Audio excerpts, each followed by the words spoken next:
vậy bị thả bàn láng cứ láng không biết bị na cái chập chua băng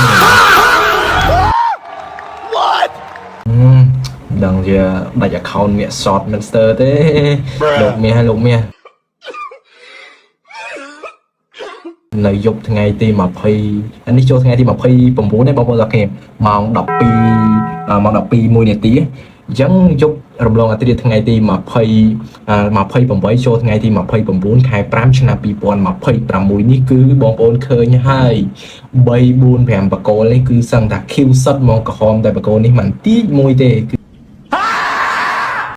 រៅពីហ្នឹងគឺ Q សឹកតែម្ដងក៏ដោយសារតែមានព័ត៌មានវិជ្ជមានអំពីនៅអាមជ្ឈមពាថាសង្គ្រាមនឹងផ្អាកមួយរយៈពេលដូច្នេះហើយគឺលោកមាសនេះបងប្អូនឃើញហើយគឺនិយាយពីថាទៅនោះគឺអស់អីនិយាយបងណាបងប្អូនទាំងគ្នាអូខេសម្រាប់ព័ត៌មានបន្ថែមក៏ដូចជាបើកអ្នកនៃទិញលោកមាសបងប្អូនអាច join ឬក៏ទាក់ទងមកកាន់ខ្ញុំបាទផ្ទាល់ក៏ដូចជា join នៅក្នុង channel Telegram និង follow page Facebook ផ្លូវការបាន